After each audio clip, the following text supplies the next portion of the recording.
Hello again there, Fishbowl fam. And to anyone new here, I am Runaway Goldfish. I'm an artist on the internet, and I am sharing my journey with all of you today. And for today's episode, we will be traveling to Lightbox Expo in Pasadena, California. When I first started making this blog, my intention, which was kind of a loose goal, was to try to enter this blog into a blogging contest hosted by the event itself. But I decided that I would rather not rush the process and take my time and release something that I was satisfied with. So, without further ado, the video will begin in 3, 2, 1.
Hi everybody, Runaway Goldfish here.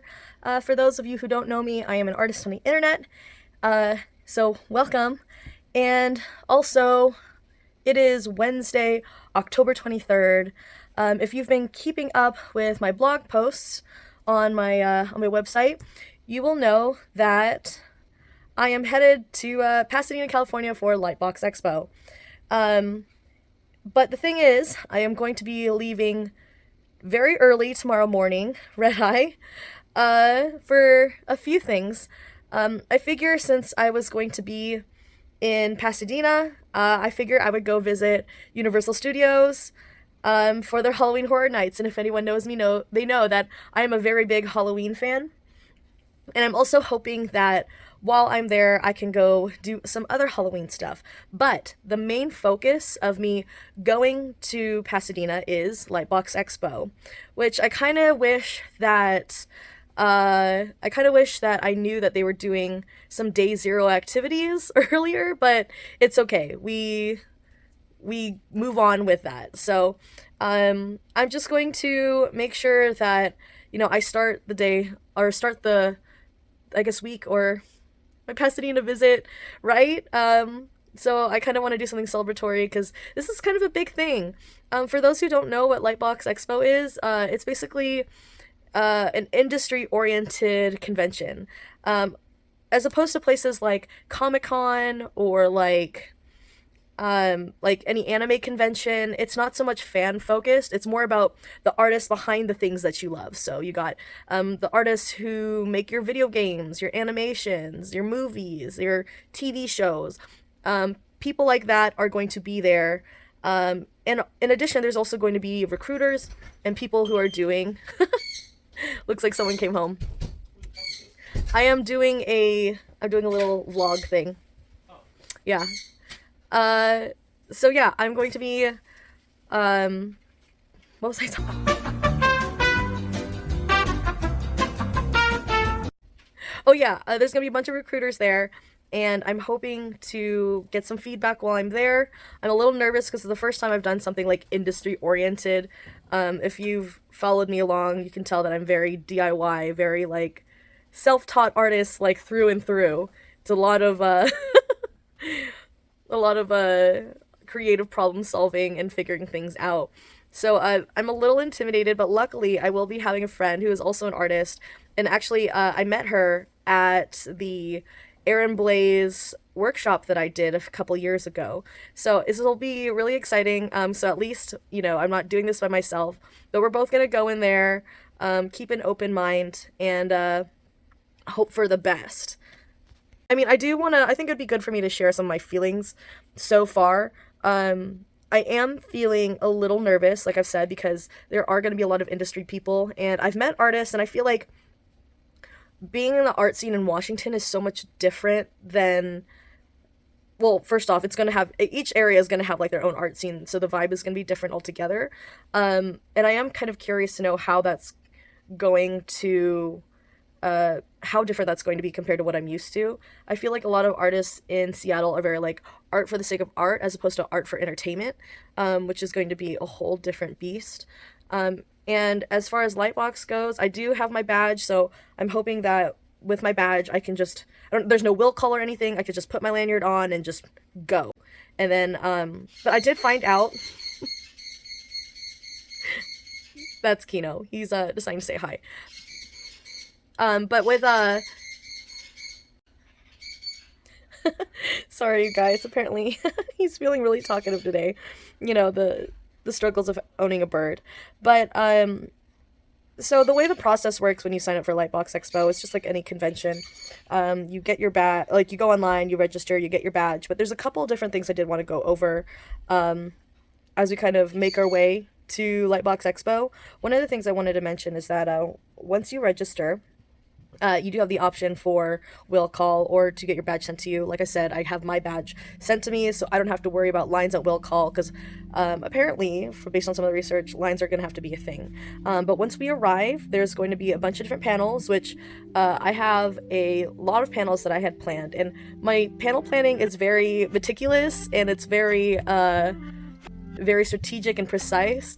But even with my crazy method that I use to prioritize my panels, it still is going to be pretty competitive, apparently. So with the exception of the morning panels, apparently you want to arrive at the panels that you want to go to 75 minutes early to pick up a ticket to reserve your spot.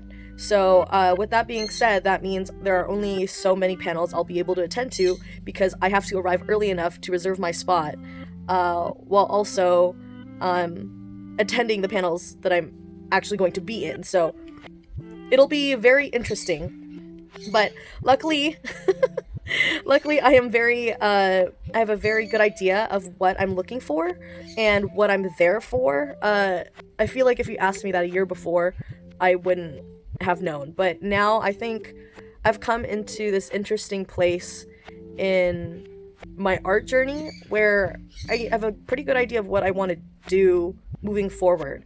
But the thing is, I feel like one of the things that is really holding me back from that is industry knowledge. So I'm hoping that here at Lightbox, at the end of all this, it will either solidify my goals or maybe modify them slightly.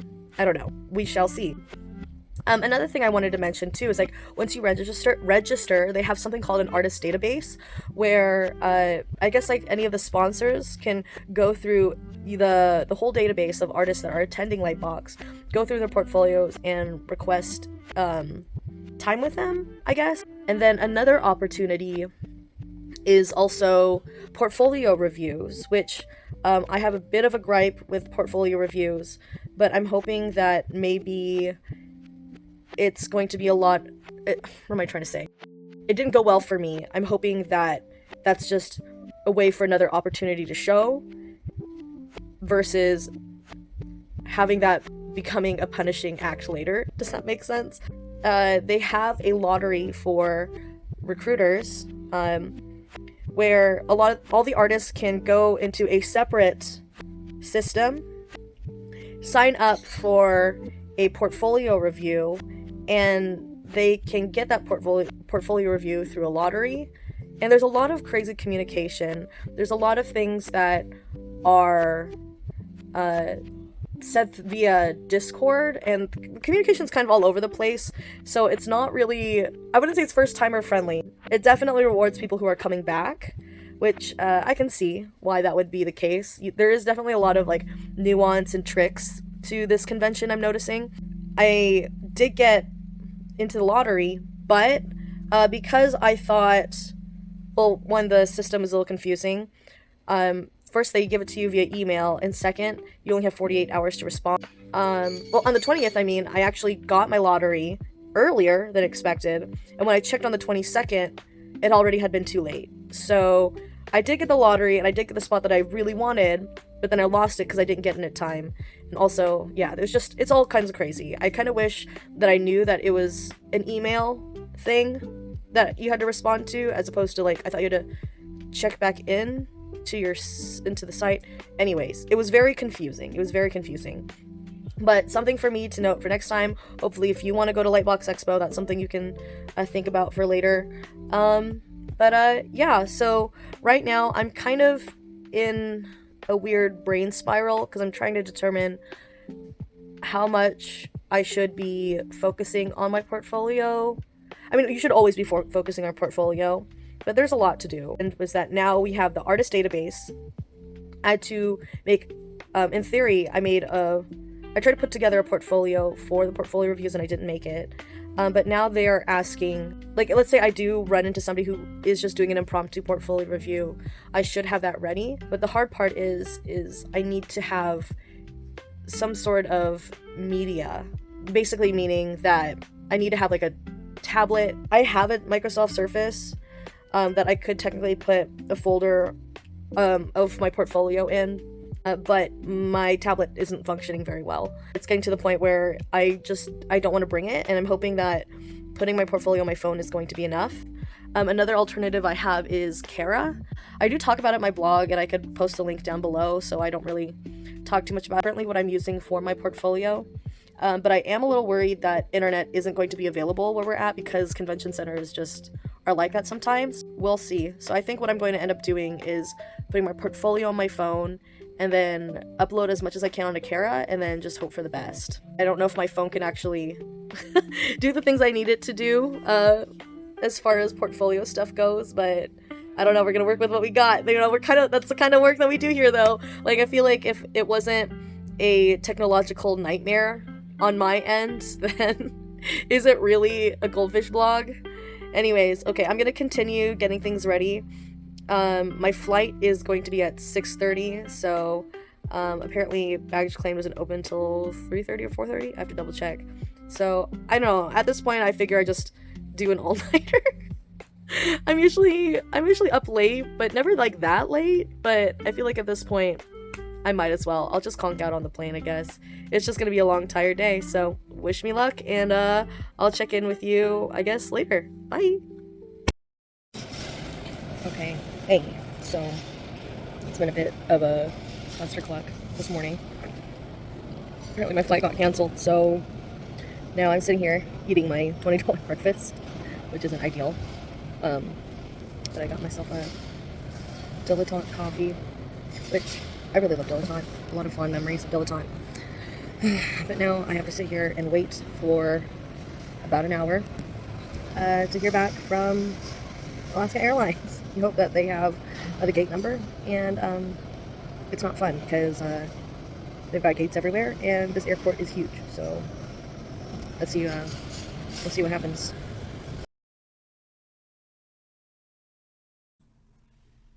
As soon as I landed, I made my way through the craziness that is LAX.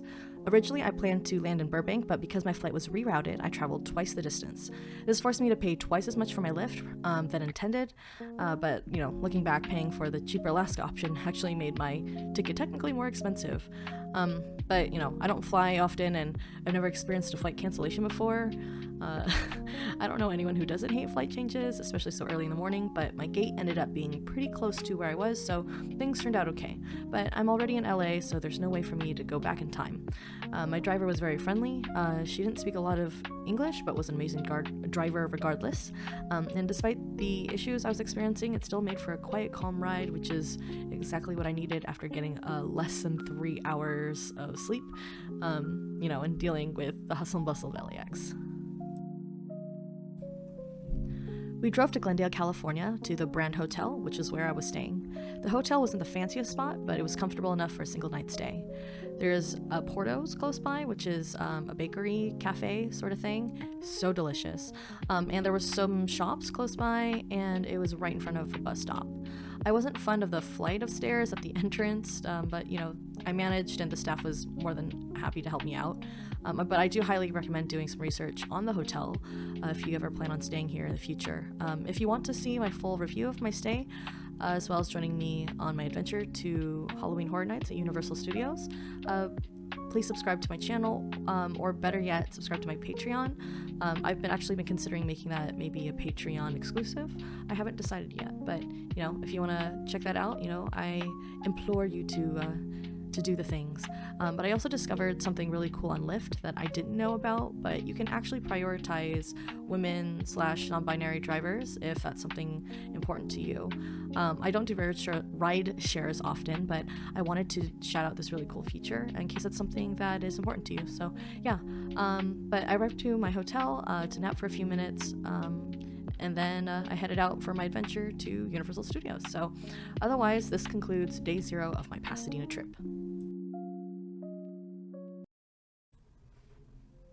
It is officially day 1 of my Pasadena trip, and I arrived later than anticipated, but this gave me the opportunity to enjoy a delicious breakfast and coffee at Porto's Bakery, which was a recommendation by a colleague of mine. Despite arriving later than usual due to a series of unfortunate events in my transportation, Porto's was so worth it, and purchasing pastries to eat throughout the weekend really helped me when I was in a pinch.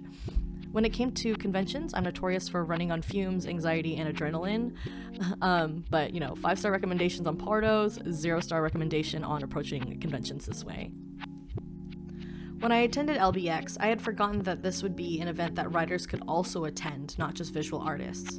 After the panel, myself and the writer I met in the line at the panel decided to take a tired walk around the exhibitors hall. As I was walking with the screenwriter, it was interesting learning how they go about engaging with art and what the world of animation and its community looks like from their perspective.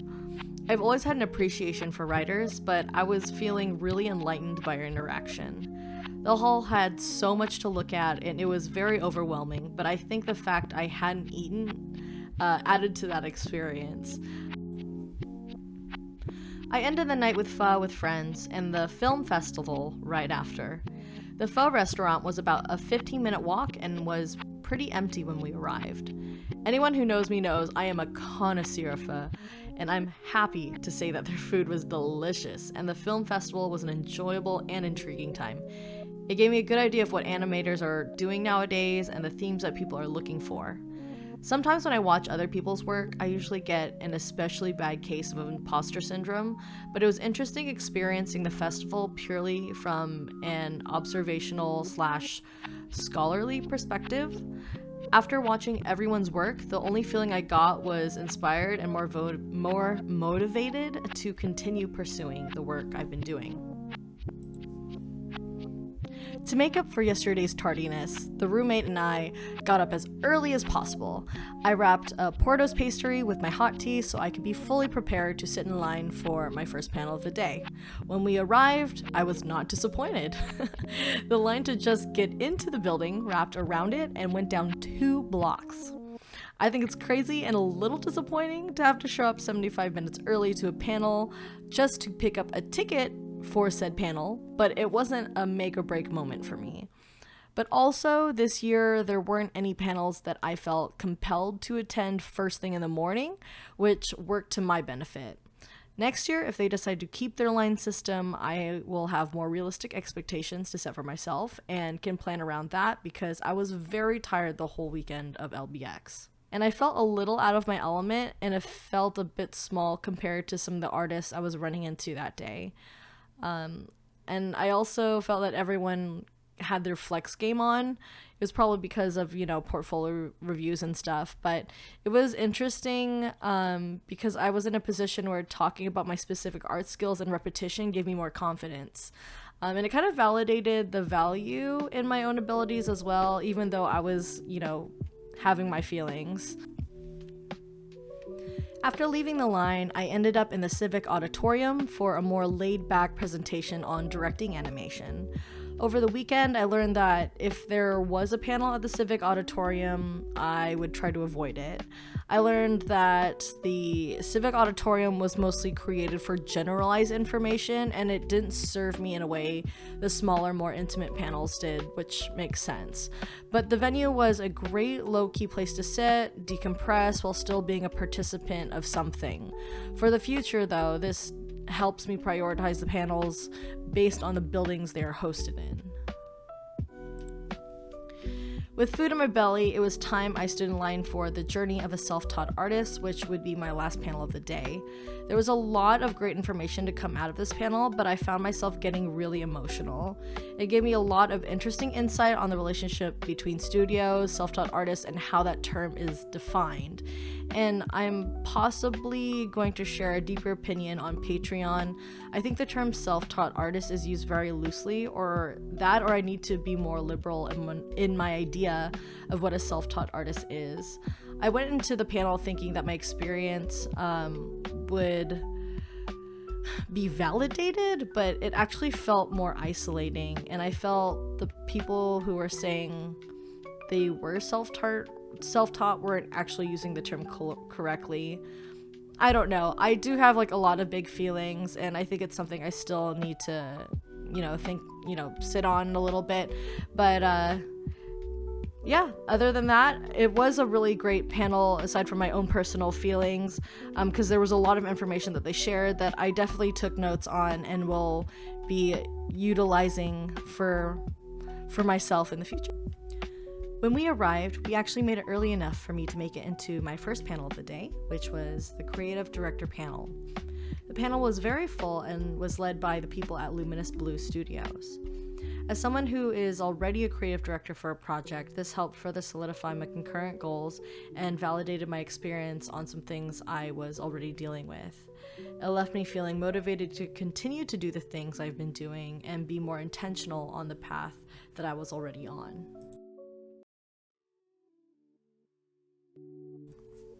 The next panel was led by a panel of union leaders about the state of the animation and film industry today. It's easy to feel like a pessimist after hearing about everything that's happening with writers, actors, and artists with the strikes, and now with AI in the mix, it has been impacting their jobs even more. I'm lucky enough right now that it has yet to impact me, but I know that's something that can at any moment. This doesn't mean I'll remain ignorant. I try my best to stay informed, but also understand that I'm not the voice of the movement and don't feel confident enough to educate people on it. Even so, I'm also down to support better working conditions and fight artist exploitation in the best way I can. I just hope that me bringing it up can help inspire you to do some research on the topic, and I'm hoping by the time I post this, I will have some resources for you to follow on how you can help, and together we can work to keep human artists working and keep the humanity in content and entertainment. I went to my last panel of the day, which was Women in Comedy, which I also have some feelings about, but overall still had a lot of great notes to take and made a lot of good friends waiting in line for that panel. And we went to go get some tortas and had a conversation at the restaurant for about 2 hours, and honestly, the conversation was so lovely. It didn't even feel like a conversation where people were trying to one-up each other like I had been experiencing all weekend, but a conversation where people just being people. Overall, I had a great time and had an appreciation for what they had to offer, and I really just hope that I can increase occurrences for genuine relationships with other artists.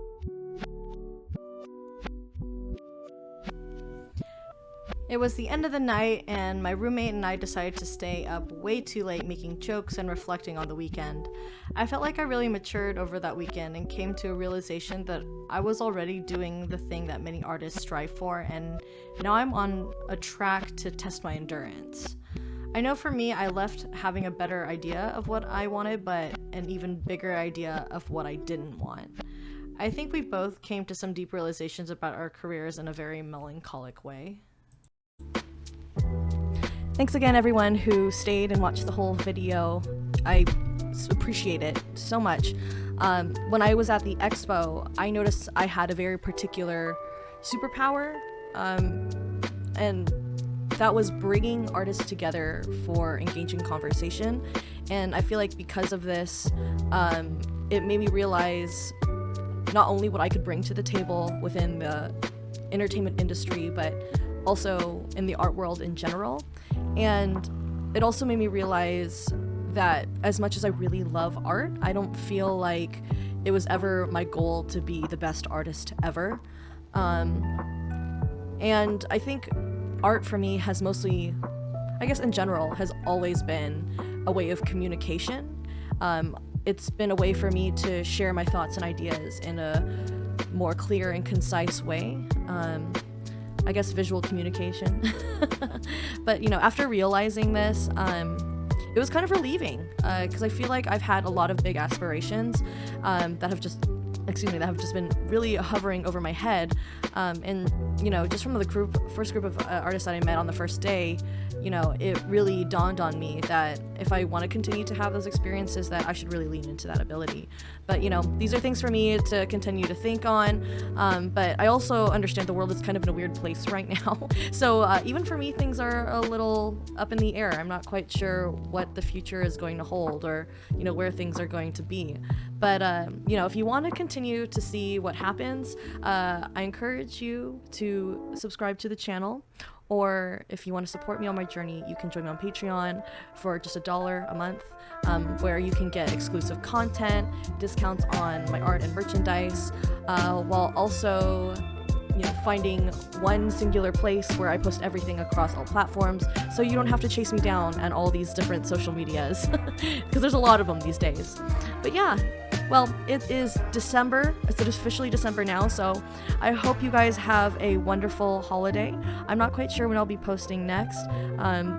If you look through my channel, you'll see that they're kind of sporadic, but like I said, if you want to get be in the know, subscribe to the channel, or join the Patreon. So yeah, anyways, enough rambling. I guess I'll end it here, and as always, never be afraid to jump your fishbowl. Bye.